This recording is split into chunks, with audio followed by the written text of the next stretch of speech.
Olá, sou a doutora Flávia Verocai, sejam bem-vindos a mais um episódio do Verocast. Agosto é o mês da prevenção, tratamento e conscientização sobre o câncer de pulmão. Mas a gente tem que prevenir e ficar consciente contra esse câncer durante o ano todo. E hoje a gente tem um convidado super especial aqui no Verocast. É o Dr. Márcio Lucas, que é cirurgião de tórax, especialista em cirurgia robótica e membro da Sociedade Brasileira de Cirurgia Torácica. Seja bem-vindo, Márcio. Muito obrigado. Conta aqui pra gente, o câncer de pulmão ainda é a principal, é o câncer que mais mata no mundo, Sim. verdade? O câncer que mais mata no mundo ainda. E por que é isso? Por que é o câncer que mais mata? Por que é diferente dos outros cânceres e como é que a gente pode mudar isso? Isso só para começar o nosso papo aqui que vai dar pano pra manga. Ele é o câncer que mais mata no mundo. Na verdade, ele é a segunda doença que mais mata no mundo, só perdendo, por enquanto, para as doenças cardiovasculares. E por que ele é o câncer que mais mata no mundo? Porque há um problema no diagnóstico, não só aqui no Brasil, mas no mundo todo. O diagnóstico, em mais de 80% dos casos, é feito em casos já muito avançados e geralmente fora de possibilidade de cura. Essa é uma das razões. Além disso, até relativamente pouco tempo atrás, as terapias disponíveis para o câncer de pulmão eram muito precárias.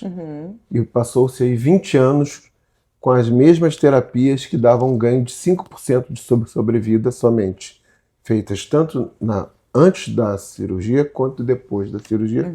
De um modo ou de outro, era 5% o ganho. Tá. De um tempo para cá isso melhorou, mas a gente vai falar depois disso. Tá bom. Então já deu para vocês entenderem que é uma doença de alto impacto, uma doença importante, que mata muitas pessoas. E quais são os principais fatores de risco para uma pessoa ter esse câncer? E eu vou além.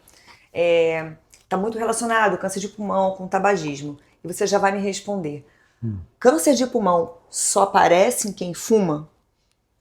Não aparece somente em quem fuma. Ultimamente nós temos notado até uma maior incidência não maior do que nos tabagistas ainda, obviamente não, mas tem aumentado a incidência do câncer de pulmão nos não tabagistas. De maneira geral, há vários trabalhos que estudaram isso, mas de uma maneira geral oscila entre 10% e 25% a incidência do câncer, a incidência de não tabagistas na população total com câncer de pulmão. E quais são os principais fatores? A gente sabe que tabaco é um fator, né, sine qua non, mas quais são os outros fatores de risco? O tabaco é o principal fator, e aí a gente tem algumas considerações a fazer. O tabaco não é só o tabaco. Se você usa, por exemplo, cachimbo, charuto, não é só cigarro. Tem uma questão super importante que é do vape, que a gente ainda não conhece bem o dano que ele faz em termos de oncogênese, ou seja, em termos de causar um câncer de pulmão, mas a gente sabe os danos que ele já faz de forma mais aguda. E existe, além do tabagismo primário, ou seja, de você fumar, existe o tabagismo secundário, que é o second-hand smoking, ou seja, você vive numa casa em que 4 pessoas fumam e você não fuma. Você corre um risco muito grande Exposição, de né? se expor e de desenvolver um câncer de pulmão. É relativamente comum a gente ver marido e mulher, quando o marido fuma, a esposa não, ou vice-versa, um cônjuge fumando e o outro não.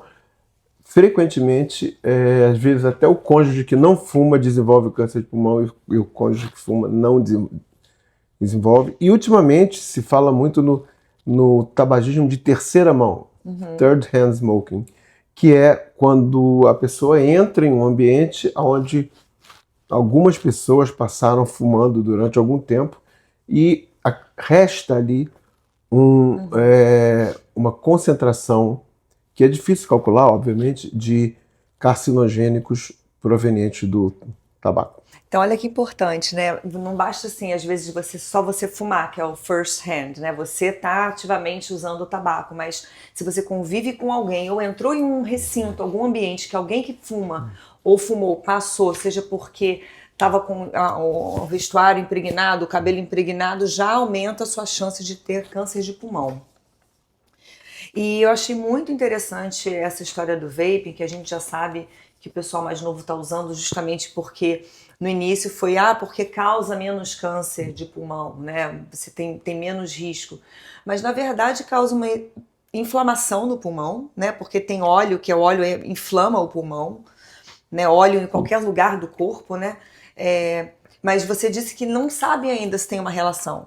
Na verdade, a gente não teve ainda tempo, né?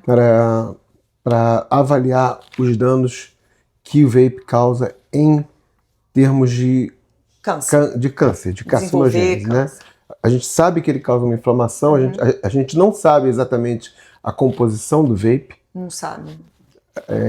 São várias coisas ali. Compra-se vape na rua, a gente não sabe de onde aquilo vem. Tem coisa que dá sabor, que dá cheiro. Tem corante. Importante, tem muita substância que a gente não sabe, não só a nicotina, são altamente inflamatórios e vão dar lesão no seu pulmão. E existe um mercado, a curto prazo. Um mercado ilegal do vape, né? Porque o vape no nosso país, por exemplo, é considerado ilegal. Ele não é legalizado e infelizmente a gente vê pelas ruas as pessoas oferecendo livremente vape. O tempo todo. Exatamente. Isso aí você pode colocar no mesmo patamar de uma droga mais pesada, como cocaína, como maconha, porque é uma droga e é proibida e é oferecida livremente, à luz do dia, à noite, a qualquer hora. Sim, a gente vê isso toda hora, pelo menos aqui no Rio, né? Exato. Então a gente falou da importância do câncer, né, do impacto que tem na saúde da população, não só do Brasil como no mundo, dessa exposição a fatores ambientais, não só fumaça de tabaco ou vape, mas acho que fatores ambientais como poluição, né, os poluentes também predispõem. E você disse anteriormente que é muito difícil aqui no mundo fazer esse diagnóstico, né? Então, primeiro, qual a importância do diagnóstico precoce? E segundo, como é que a gente faz esse diagnóstico precoce? Quais são as medidas que têm que ser feitas, ou até medida no âmbito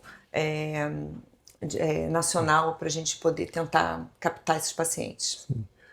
É muito importante a gente fazer o diagnóstico precoce do câncer de pulmão para tentar reduzir esse número de 80%, mais ou menos, de pacientes que são diagnosticados em estágio fora de possibilidades curativas, né? Não terapêuticas, mas curativas. Curativo que você diz, então, é o paciente que você pode tratar, mas ele não vai ficar livre do câncer.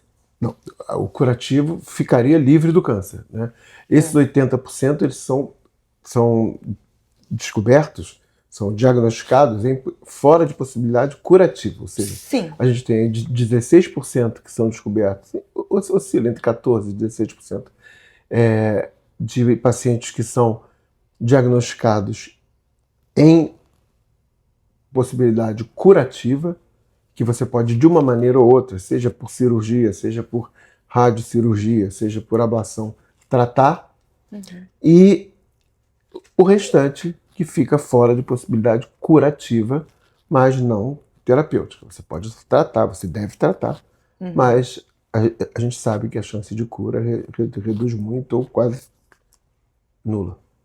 Mas como é que então, essa importância do diagnóstico precoce? Então, a gente entende então que deve ser feito um rastreio populacional, acredito, né? O mundial, a nível mundial. E como é que isso é feito? Como é que faz esse rastreamento do câncer? O rastreamento do câncer, aqui no Brasil, há mais ou menos 2 anos, foi criada uma aliança, que se chama mesmo Aliança entre o Colégio Brasileiro de Radiologia, a Sociedade Brasileira de Cirurgia Torácica, a Sociedade Brasileira de Pneumologia, Sociedade Brasileira de Patologia e Sociedade Brasileira de Oncologia Clínica,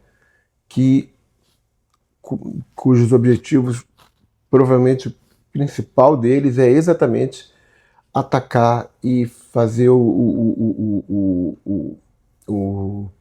a divulgação e reforço, atuação política, inclusive, para a implementação de um programa nacional de screening de câncer de pulmão. O screening, o rastreio do câncer de pulmão deve ser feito e tem alguns critérios já estabelecidos em quem você vai que fazer. a gente deve fazer. Não é todo mundo, obviamente, né? Não é todo mundo, até porque se tornaria mais difícil do que já é. Viável. Né? Então a gente faz hoje em pacientes de 50 a 80 anos, aproximadamente, que foram tabagistas, mas deixaram de fumar há menos de 15 anos, ou que são tabagistas ativos e que fumem mais do que 20 maços ano. E não tem, só te interrompendo, é uma dúvida. Então, vocês incluem, sabendo que o second hand, third hand smoking tem um risco aumentado de câncer de pulmão, eles estão incluídos nesse rastreio para diagnóstico precoce? Não necessariamente, porque é muito difícil calcular. Então, por enquanto, ainda não se consegue dimensionar o risco. Né? E aí, como é feito? Você já falou mais ou menos a população, né? Os Sim. tabagistas e tabagistas mais recentes do que 15. Sim. E como é que a gente faz isso? Isso pode ser feito por um pneumologista, por um cirurgião de tórax, por um clínico, até por um cardiologista, um paciente seu, você pode fazer. Por exemplo, isso é feito hoje através de tomografia de baixa dose. Tomografia de baixa dose, por quê? Porque se você estabelece uma faixa etária de 50 a 80 anos, se você usa uma tomografia normal, você vai acabar irradiando um paciente por 30 anos. É uma tomografia anual. É anual. Então é por isso que se usa uma tomografia de baixa dose, que dá para ver perfeitamente o nódulo. Existem alguns radiologistas e já existem alguns protocolos em vigência, inclusive, que fazem com ressonância magnética, já por conta, inclusive, dessa superexposição ou suposta superexposição à radiação, se você fizer de 50 a 80 anos uma tomografia computadorizada. Tá. Então é importante vocês entenderem que a tomografia, que a gente fala, o tomógrafo vai emitir uma radiação para o corpo da pessoa. Então você vai absorver aquela radiação e pode ter uma alteração a longo prazo, né? Até mesmo aumentar o risco de determinados cânceres com exposição à radiação.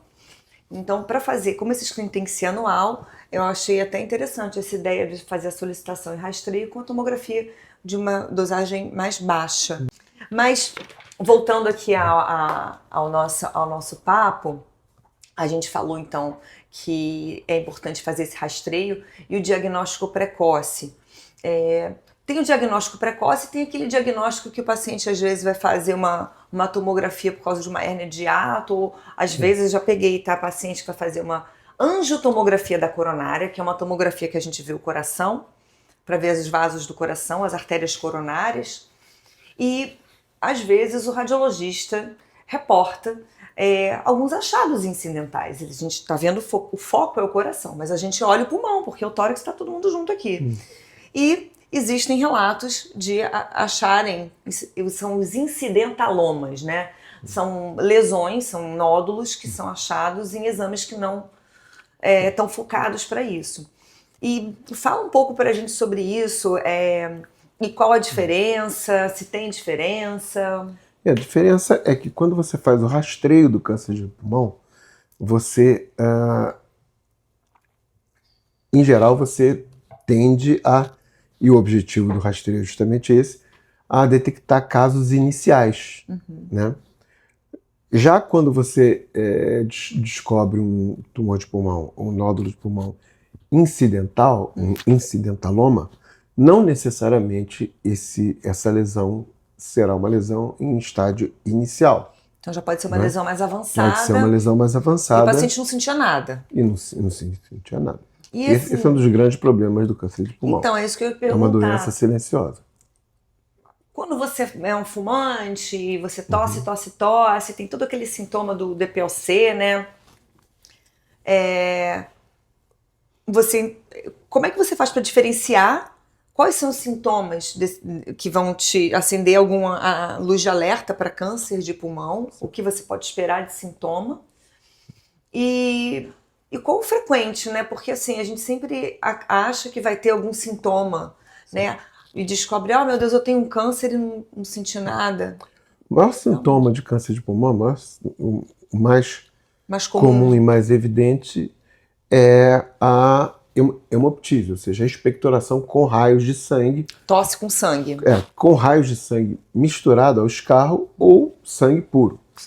Essa é a evidência mais sangue vivo, clara. Né? Sim, essa é a evidência mais clara. Claro que num país como o nosso, que ainda tem tuberculose, a gente tem que diferenciar, mas em se tratando de câncer de pulmão, paciente tabagista sem grandes sintomas e que começa a tossir e tem raios de sangue ou sangue vivo, deve ser investigado para câncer de pulmão. Paciente tabagista que começa a emagrecer deve ser investigado para câncer de pulmão. Dor torácica, dependendo da localização do câncer de pulmão, se for um tumor de pulmão muito periférico, seja ele longe do hilo pulmonar, longe do coração, longe do... Essa parte mais externa, próximo da parede central. torácica, das costelas. Se ele for muito periférico, ele pode se apresentar como dor torácica. Se ele comprimir um nervo que chama laringeu recorrente, a pessoa pode ter rouquidão. São esses os mais comuns. E pode dar água no pulmão? Lembra? Tem uns pacientes que têm água no pulmão, água na pleura. Né? A gente vê muito isso em insuficiência cardíaca, insuficiência hepática, em algumas pneumonias. Câncer de pulmão pode dar isso? Ele pode dar derrame, né? Água na pleura, pode sim. Não é comum, no entanto, a gente diagnosticar o câncer de pulmão com água na pleura. Em alguns casos, você entra até para operar um paciente, você vê um pequeno derrame, vê que um caso que você não esperava já se disseminou para a pleura, mas pode sim, e é um sinal de mau prognóstico. Mau prognóstico, no câncer é pior. Então, já falando, antes da gente entrar na parte cirúrgica, a gente sabe que existem cânceres diferentes, né? Não só no pulmão, mas dependendo do tipo da célula, né? Você tem cânceres piores e melhores, menos piores, né? O câncer de pulmão, qual é o mais comum? O mais comum hoje é o adenocarcinoma de pulmão. Esse que é relacionado ao tabagismo? Na verdade, todos se relacionam. Né? Não há um que não seja relacionado. O adenocarcinoma é relacionado, o carcinoma de pequenas células é muito relacionado, mas não há um que não seja relacionado. Tabagista, todos são? Sim, todos são. Existem alguns mais frequentemente encontrados como adenocarcinoma. E qual é o mais agressivo deles? O mais agressivo é o carcinoma de pequenas células, mas de um tempo para cá, aproximadamente 10 anos para cá, descobriu-se que o adenocarcinoma de pulmão não é uma doença, mas na verdade é um grupo de doenças classificadas por celularidade diferente e que tem dentro desse grupo de celularidades diferentes alguns subtipos que são por vezes tão agressivos quanto pequenas células, como, por exemplo, o subtipo micropapilífero. Então, hoje o adenocarcinoma, em geral, ele é composto por mais de um subtipo de célula. É um leque, né? Você vai do mais fraco até o mais... E quando você recebe o laudo da patologia, você recebe o laudo de estratificação do percentual de composição daquele tumor. Ah, interessante. 20% micropapilífero, 80% acinar, etc. E todos os cânceres de pulmão são malignos ou tem algum que é benigno? Não. Quando a gente fala câncer, em geral, a gente fala de doença maligna. Tá, mas então tem algum nódulo pulmonar que vocês podem ficar na dúvida? Olha, a tomografia fica na dúvida. Será que é maligno, benigno? E aí o que faz? Sim, tem principalmente em um país como o nosso, em regiões onde há muita doença inflamatória, em regiões onde há muita histoplasmose, tuberculose, doenças inflamatórias, nódulos inflamatórios, a gente tem sempre essa dúvida e a gente pode tentar dirimir essa dúvida pedindo sorologias pré-operatórias. Às vezes a gente consegue resolver, às vezes não, às vezes pode se partir para uma biópsia guiada por agulha e às vezes tem que se partir para a ressecção no nódulo mesmo. Tá. E voltando aqui na parte oncológica, o câncer de pulmão, você detecta, é um nódulo operável, né? Então eu acredito que tem alguns parâmetros, né, que a gente nem precisa cobrir, mas ok, vocês decidem, né, os médicos fazem uma reunião. Quando tem um diagnóstico, os médicos costumam fazer uma reunião chamada Tumor Board, que eles, né, discutem o caso apresentado, né, então uma equipe multidisciplinar com diversos especialistas, dentre eles cirurgião de tórax, pneumologista, radiologista e patologista, tá? E que vão avaliar o paciente qual o melhor procedimento para aquele câncer. Então, explica um pouquinho, que é uma dúvida. A gente sabe que o tratamento para o câncer tem a quimioterapia, a parte de imunoterapia ou quimioterapia, então a parte química, tem a parte cirúrgica e tem a parte de radiação. Então são 3 pilares de tratamento. Sim. E a gente entende que eles podem se entrelaçar. Sim. Explica de uma forma para o pessoal entender como é que vocês partem para um ou para outro, o que vem antes, o que vem depois. Na verdade, durante esse tumor board é discutido o que vai se fazer quando você descobre um nódulo de pulmão, e é uma decisão customizada, ou seja, é uma decisão tomada para cada paciente. Óbvio que existem os guidelines, né, que são as diretrizes de várias sociedades, inclusive da brasileira, para o que fazer em caso de um nódulo de pulmão maligno. Porém, a gente sabe que todo guideline é uma diretriz que tenta abranger uma população grande de pessoas, né? E nem todo mundo tolera uma cirurgia, por exemplo, né? Então ali a gente vai discutir a composição do tumor. Se for um tumor de pequenas células, provavelmente ele vai ser, e ele não for operável, provavelmente ele vai ser submetido a um tratamento não cirúrgico. Se for um tumor operável, a gente vai avaliar a capacidade pulmonar, cardiopulmonar do paciente, e a gente vai avaliar se ele precisa a gente vai avaliar os valores da ergospirometria do paciente. Essa era a minha próxima pergunta. Sim. Já que ele já comentou. Essa é da DLCO. A gente vai avaliar um PET-CT, que é essencial para qualquer nódulo de pulmão, que é uma fusão de imagens de uma cintilografia com um marcador que chama FDG, fluorodeoxiglicose. É uma fusão com uma tomografia que visa rastrear possíveis metástases daquele tumor. Né? Então, tudo isso é somado e discutido com o oncologista, com o radio-oncologista, com o radiologista e com o cirurgião de tórax e pneumologista, e a gente avalia o que é melhor para aquele paciente. Existem pacientes que não toleram uma cirurgia, existem pacientes nos quais a gente deveria fazer uma cirurgia maior, mas eles só vão tolerar uma menor. Mas então como é que você decide se o paciente... Primeiro, tudo bem, a gente já viu que vocês conversam, tem uma equipe multidisciplinar que, ok, esse paciente está apto para operar. Você como cirurgião, tá bom, vou operar, e você não vai operando. Você tem que avaliar, pedir uma avaliação para o seu paciente. Sim. Então como é que é essa avaliação? Como é que você decide se vai operar ou não, se o paciente está bom para operar? Porque às vezes... Acredito eu, o oncologista acha que deve operar, mas aí o cirurgião tem que ver se dá ou não dá, porque essa é a sua área. Bom. Então, como é que você pede a avaliação desse paciente? O que é que você olha? Como é que você decide, ó, vou operar? O cirurgião, ele Quer quer operar. sempre operar em qualquer circunstância.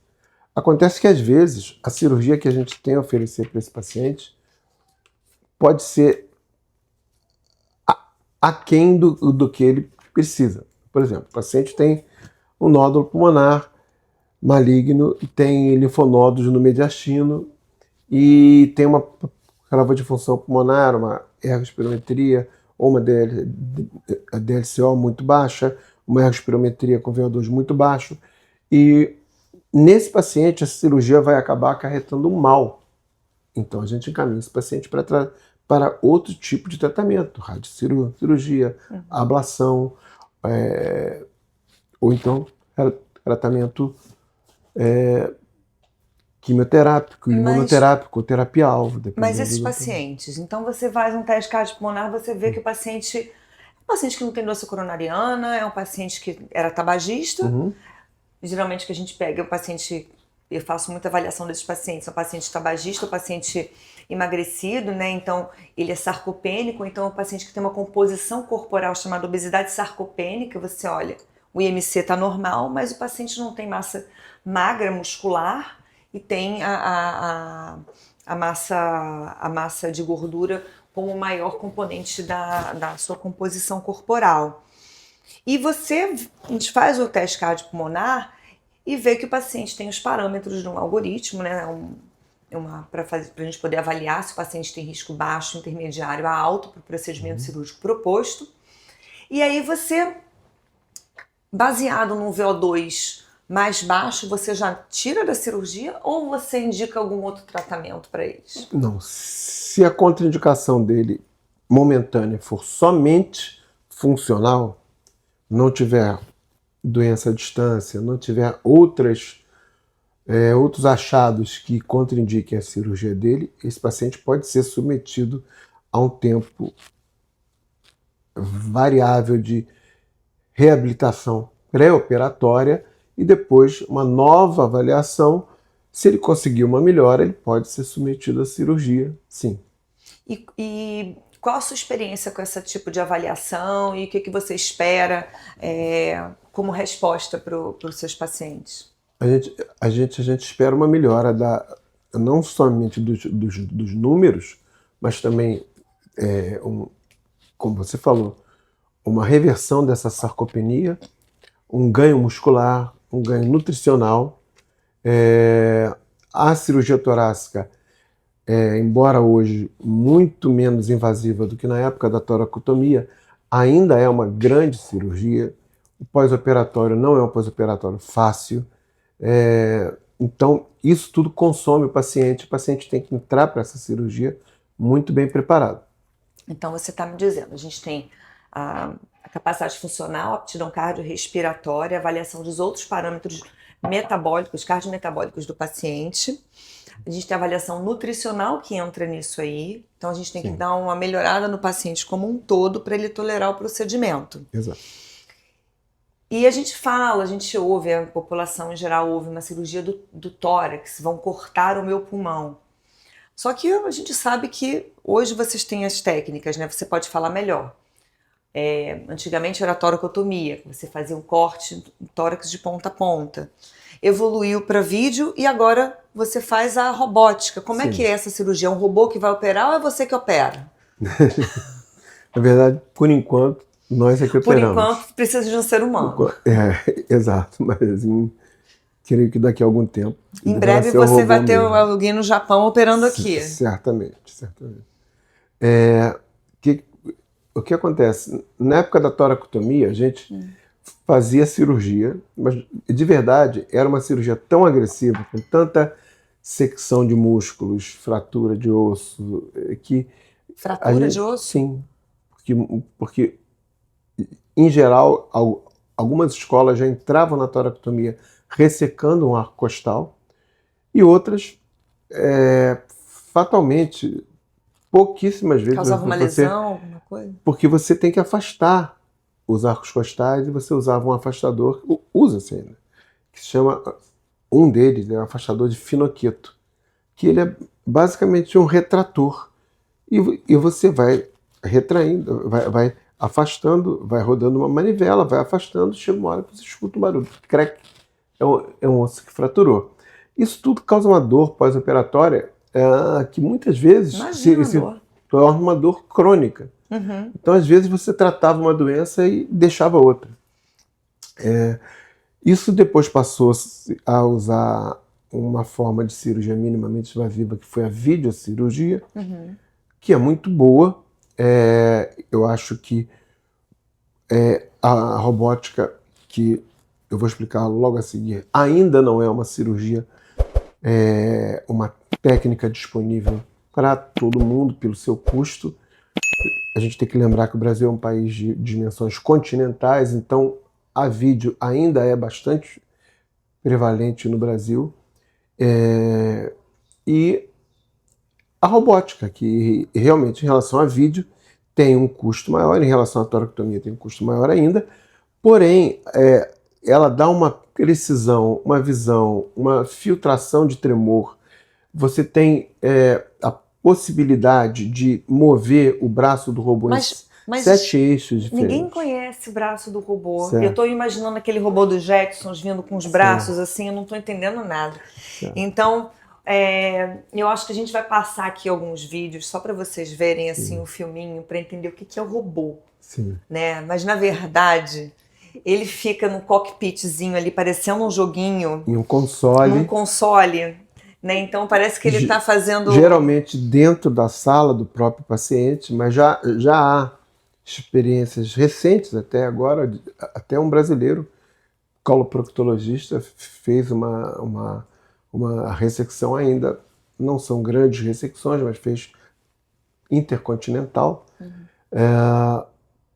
Isso tudo ainda depende muito da rede de internet, que ainda não é boa, mas na verdade o robô foi inicialmente desenvolvido para isso, para se tratar combatentes americanos, onde quer que houvesse uma guerra, remotamente, a partir dos Estados Unidos. Isso não se configurou possível por conta da instabilidade da rede das internets.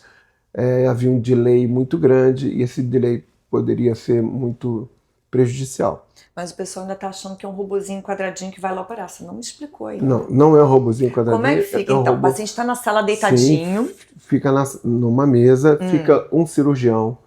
Aqui no Brasil, fica um cirurgião. Fora do Brasil, fica um outro profissional que chama Physician Assistant, ou PA, que não é um médico, não é um enfermeiro, é um profissional treinado para dar assistência ao cirurgião. Enfim, fica o paciente numa mesa, um profissional junto dele para qualquer emergência, e fica o cirurgião em um console a alguma distância do paciente, dependendo da sala, dependendo do hospital, fica a 2, 3, 4, 5 metros de distância do paciente, trabalhando em um console que tem basicamente um visor. Você vê tudo ampliado. O visor, você vê tudo muito ampliado e uma definição muito melhor. Você manipula os braços do robô que estão acoplados ao paciente através de trocáteres, que são canudos, basicamente, que ficam, esses sim, inseridos entre os arcos costais do paciente. Esses são os braços do robô que você falou? Não, esses são os trocáteres pelos quais por dentro dos quais entram os braços do robô. Ah, entendi. Então são os tubos braço entra. O braço entra por ali. E você controla o braço. E o braço fica preso ao tubo. Entendi. O tubo fica preso ao braço. Esse movimento chama docagem. É quando você coloca os braços do robô os trocáteres no paciente, você traz o robô que fica longe, ele é trazido então por um profissional treinado para aquilo, trazido para junto do paciente, e aí quem está no campo cirúrgico faz a docagem. Que vai conectar tudo direitinho. Faz a conexão de cada braço a cada trocáter. Então ainda não é um robozinho. E aí, a partir desse momento, o cirurgião que está no console consegue movimentar os braços do robô. Entendi.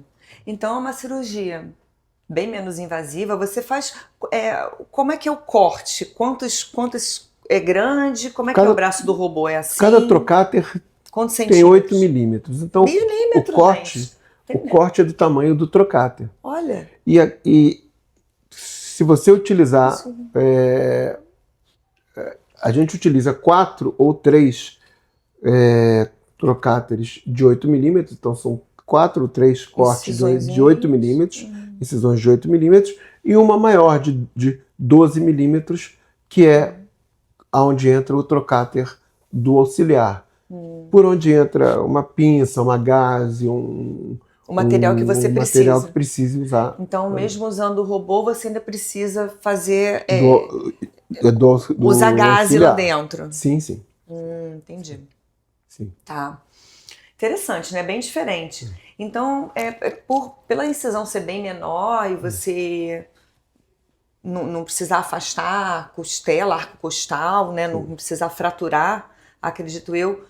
A recuperação dessa cirurgia como é que é? A recuperação obviamente melhor, né? É muito melhor. Por isso é muito importante o treinamento do cirurgião. O treinamento deve ser obrigatoriamente, isso é uma regra da AMB, deve ser dado por um profissional, por um proctor treinado, reconhecido pela sociedade da especialidade, seja urologia, seja coloproctologia, seja cirurgia torácica. Então, esse proctor deve ser reconhecido forçosamente pela AMB, Associação Médica Brasileira. E por que isso é importante? Porque se você não tiver um treinamento adequado, você vai perder dicas, perder orientações importantes sobre como mexer o braço. É tudo uma prática, né? Sobre como mexer o braço do robô. Você tem que praticar. Se você mexe o braço do robô de uma maneira anárquica, você pode ocasionar até mais dor do que uma pode ter uma lesão numa artéria? Pode, um dos vasos de sangue? Sim, exatamente. Então você está me dizendo, então tem aqui a Sociedade Brasileira de Cirurgia Torácica, então tem um grupo pequeno no nosso país que é habilitado. Então não é todo cirurgião que é habilitado para fazer uma cirurgia desse nível. Não, você tem que ter uma certificação e essa certificação feita por um curso, e aí vários cursos existem. Se você quiser, tem que treinar, tem que como praticar. Deveria ser, inclusive é uma norma, ser reconhecido pela AMB e ganhar um RQE em cirurgia robótica. AMB é a Associação Médico Brasileira e RQE é o registro de especialidade, de qualificação de especialista, RQE. Então a gente está falando esse monte de nome diferente, esse monte de sigla, para vocês entenderem. É uma cirurgia muito refinada, é uma cirurgia que depende de muita prática, de muita técnica, é uma coisa muito fina. Então não é todo mundo que é qualificado, não é após uma residência que você pode sair operando desse jeito, e não é após 5 anos de residência que você vai sair operando desse jeito. Precisa de um treinamento, pegar prática, ser ensinado, ter a prática e desenvolver a prática. E desenvolver a prática, supervisionado no início. E quantas lembrando cirurgias que tem que fazer? A AMB, inclusive, considera o proctor criminalmente responsável juntamente com o cirurgião que está sendo treinado no procedimento. Então, se acontecer algum processo criminal, o proctor, pelas normas da AMB, responderia solidariamente. Proctor, para quem não entende, eu sou a tradutora hoje. Proctor é o médico habilitado, capacitado, que tem um registro especial para ser responsável pelo trainee, pelo médico que está sendo treinado. Então toda a responsabilidade daquela cirurgia é do proctor, dele. Imagina eu operando, nem querem ver isso. Mas é basicamente isso. Então assim, você ter um responsável, né, não é nem um técnico, né, um responsável técnico pelo procedimento. Sim. Importante isso. Será? Isso é seguido no Brasil todo? Não, não. Infelizmente. Infelizmente não. Mas voltando aqui, que a gente já falou de muita coisa chata, a gente faz mudar um pouquinho, sai dessa área cirúrgica, né? E aí o paciente operou, saiu da cirurgia, como é que ele sai? As pessoas não sabem, não entendem. Eu faço risco cirúrgico, as pessoas querem saber quantos dias eu vou ficar internado? Sim. Vai ter dreno? Vou sentir dor? Perguntem a ele. Sim. Em geral, a primeira noite, eu gosto de internar os meus pacientes na noite anterior, para que eles já acordem no hospital sem o estresse de deslocamento, sem precisar sair correndo de casa, esquecer os exames, esquecer alguma coisa, pegar um trânsito, ter um acidente na rua. Eu prefiro que eles vão na noite anterior, internem, já amanheçam no hospital. Isso adianta a cirurgia, inclusive, e a gente encontra o paciente mais relaxado. A cirurgia, as maiores, duram em torno de 2 a 3 horas. O paciente pode ir, deve ir, na verdade, aqui no Brasil, a gente bota, é uma regra, né? Que eles durmam na terapia intensiva. Fora do Brasil não é assim que acontece, mas aqui a gente ainda faz assim.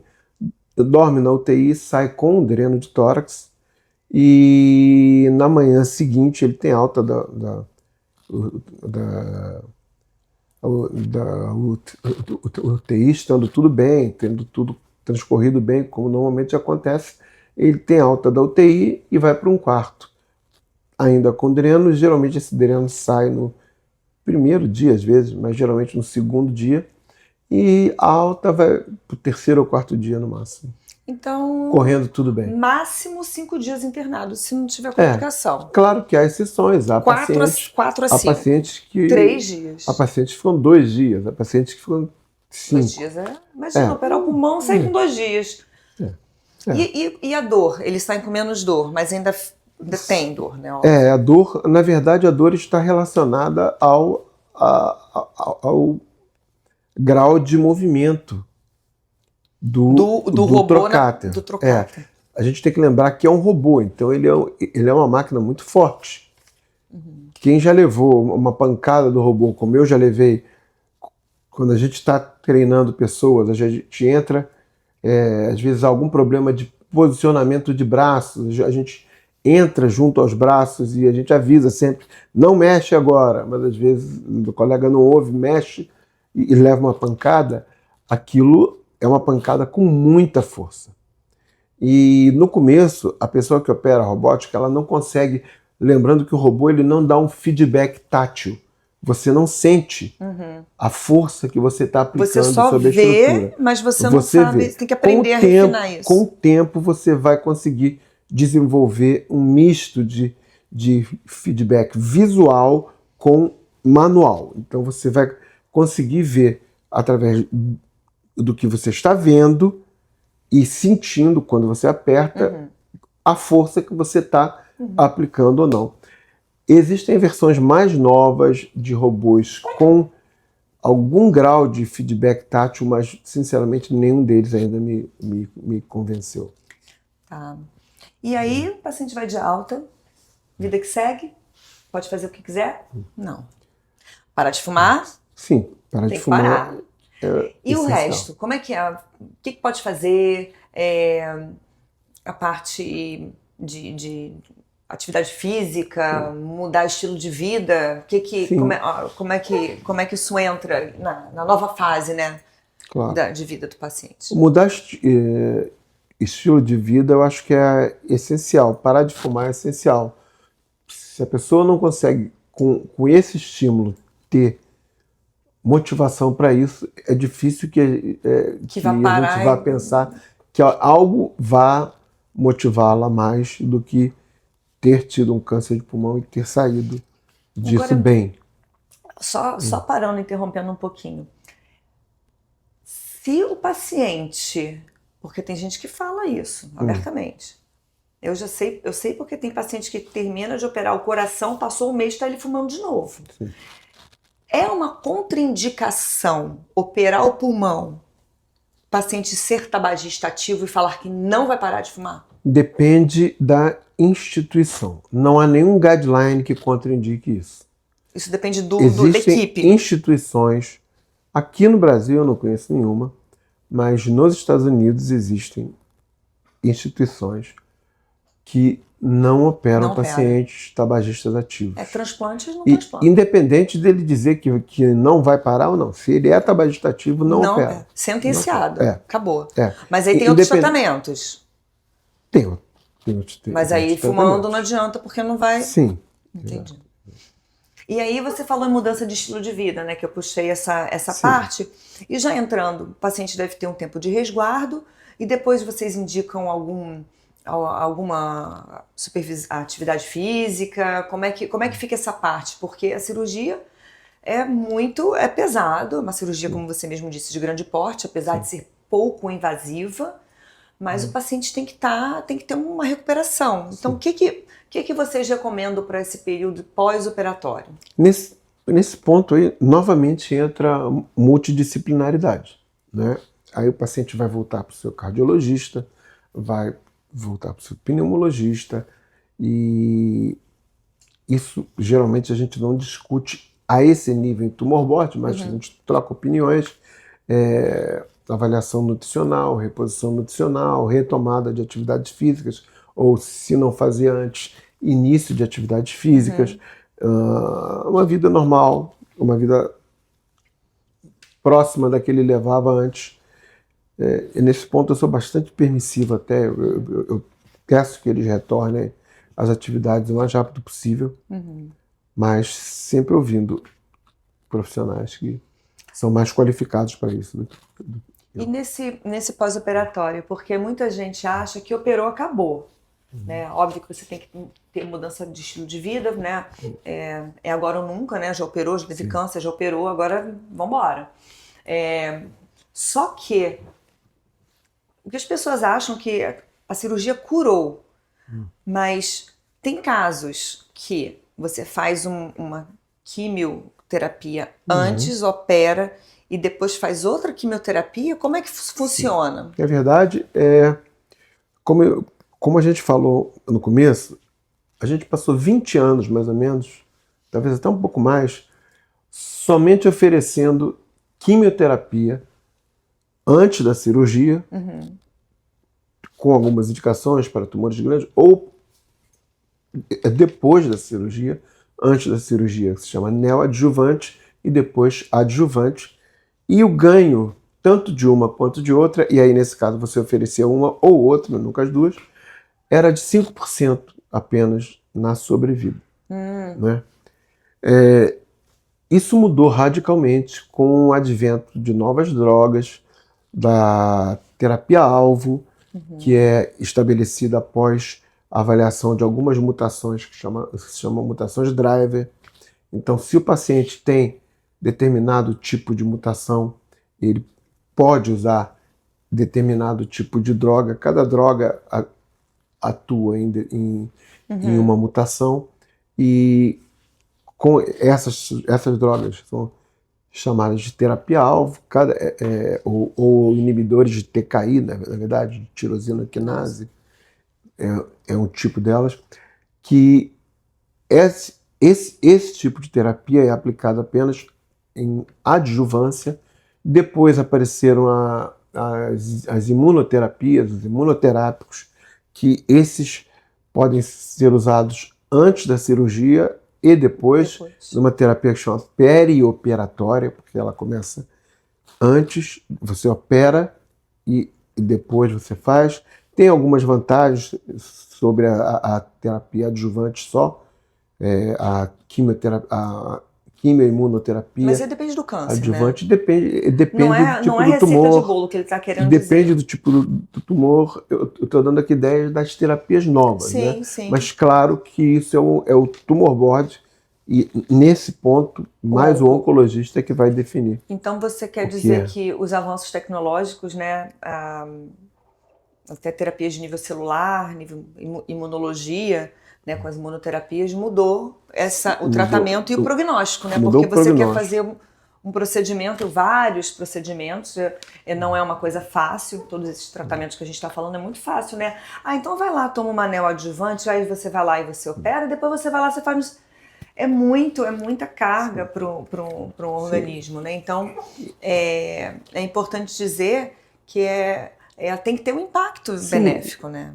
E ficou bastante comprovado que a cirurgia pura e simples, ela não é bastante, não é suficiente mais mediante o surgimento dessas novas terapias. Você pode oferecer, e deve oferecer um tratamento melhor, associando algumas dessas drogas, desde que haja possibilidade.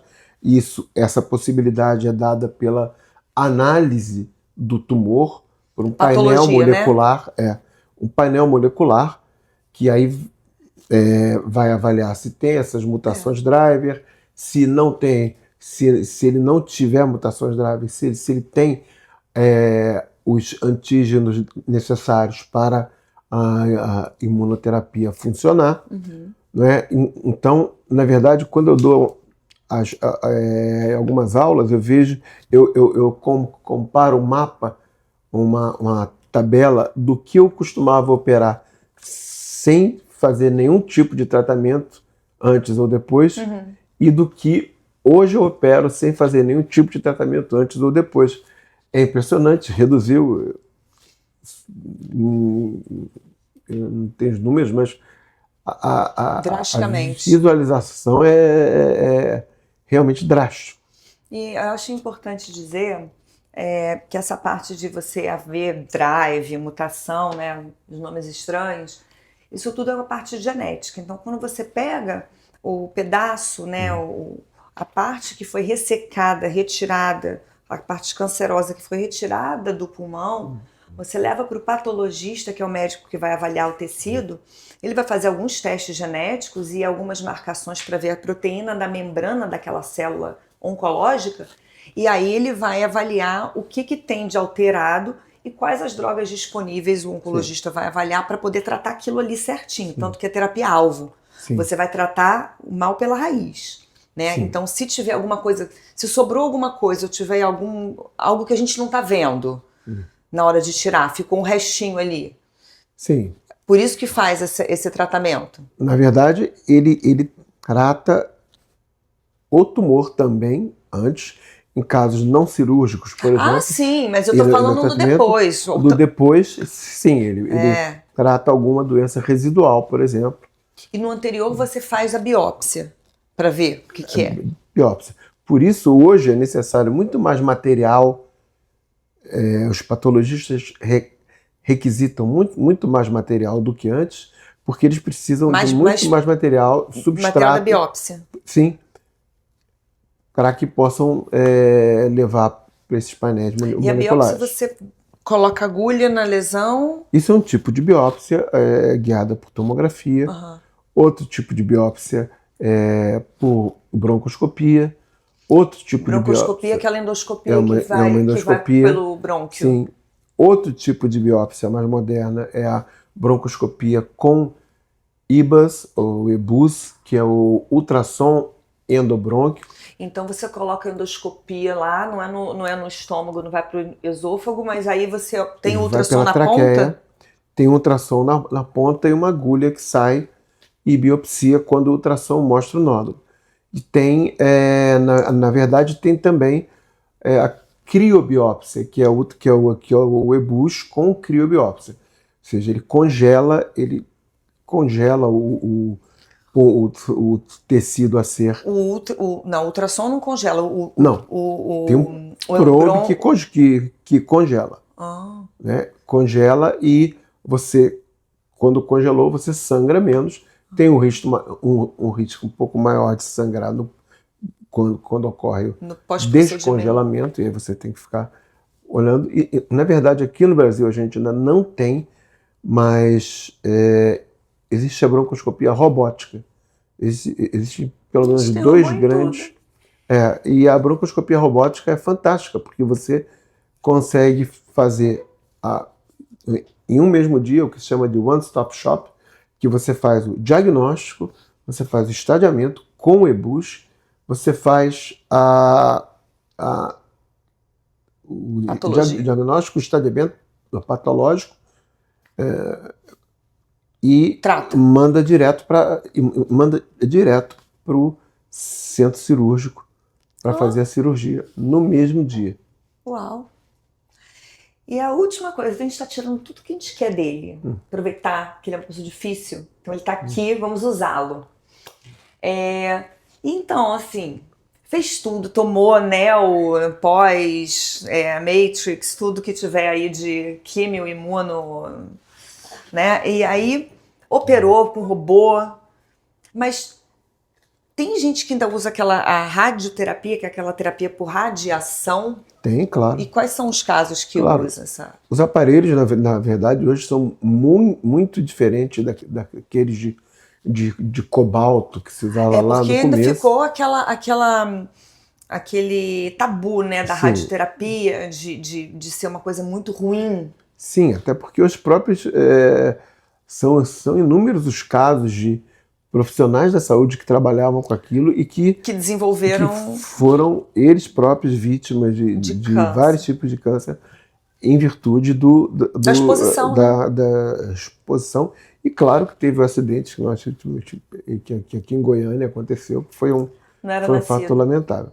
Mas eu, por acaso, convivi com um profissional que trabalhou lá o Dr. Marcos Polônio. Foi do acidente em Goiânia? Foi do Césio, né? Césio 137. É isso. Que foi ocasionado por uma clínica desativada, não tomaram o cuidado necessário com os equipamentos de radiologia, não era nem de radioterapia. O material ficou jogado, radiologia, né? Ficou jogado e umas crianças foram brincar na casa e viram uma cápsula brilhante.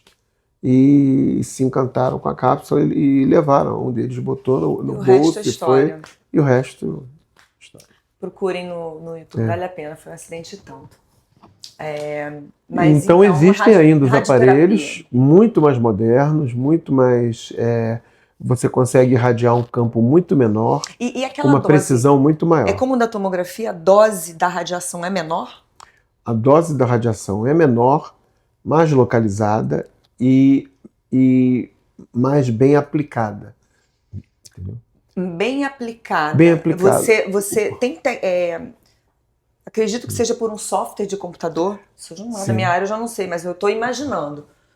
Que você deve delinear a área, porque a gente tem avanço de técnica de imagem, né? Tomografia, então acho que eles conseguem fazer essa sobreposição, superposição. Eles fazem uma marcação prévia.